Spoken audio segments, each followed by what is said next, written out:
பிரார்த்தனைகளும் தியானங்களும். March 14, 1914.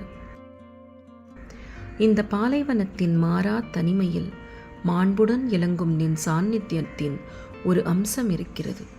அதனால்தான் இத்தகைய கரை காணா விசால மணல்வெளிகளுக்கு சென்று ஏகாந்தமாக இருப்பது நின் காட்சி பெறுவதற்கும் நின்னை உணர்வதற்குமான ஒரு சிறந்த உபாயம் என்று கருதப்பட்டு வந்துள்ளது. ஆனால் நின்னை உண்மையாக அறிந்து கொண்டவர்களுக்கோ நீ எங்கும் எல்லாவற்றினுள்ளும் இருக்கிறாய். எல்லாவற்றின் மூலமும் நீ வெளிப்பட முடியும். ஆகவே நின்னை வெளிப்படுத்த எது ஒன்றும் மற்றொன்றை விட உகந்ததாக அவர்களுக்கு தோன்றவில்லை. இப்போது இருப்பனவும் இன்னும் இதுவரை தோன்றா பலவும் நின்னை வெளிப்படுத்துவதற்கு தேவையானவைகளே. எல்லாம் நின் திவ்ய அன்பின் தலையீட்டினால் உயிர் சக்தி நின்னை நோக்கிச் செல்ல நின்னை அடைய செய்யும் முயற்சியே என்பதை நமது அகக்கண் திறந்தும் நாம் இடைவிடாது காண்போம். எம்மனே, என் உள்ளம் நின்பால் தனியா வேட்கை உறுகிறது. என் மனம் இடைவிடாது நின்னையே நாடுகிறது. மோனமான வழிபாட்டில் நின்னை வணங்குகிறேன்.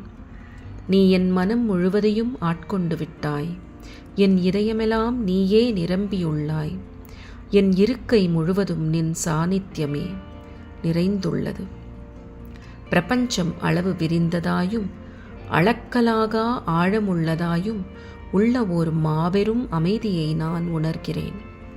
சாந்தி, சாந்தி, வளர்ந்து கொண்டே போகும் சாந்தி, அதன் விளைவாக வரும் அதற்கே உரிய தூய மகிழ்ச்சி எல்லாம் என்னுள் நிறைகிறது.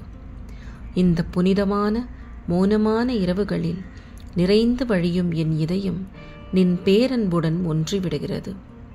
இதன் விளைவாக அது அனைத்திலும் ஊடுருவி பாய்ந்து எல்லார் வாழ்க்கையையும் அணைத்து கொண்டு எல்லார் அறிவுக்கும் ஒளி தந்து எல்லார் உணர்ச்சியையும் தூயதாக்கி எல்லா ஜீவராசிகளையும் நின் அற்புத சாநித்தியத்துக்கும் அதன் திவ்ய சம்பத்தாம் சொல்லொண்ணா பரசாந்தத்திற்கும் விழிப்புற செய்ய வல்லதாகட்டும்.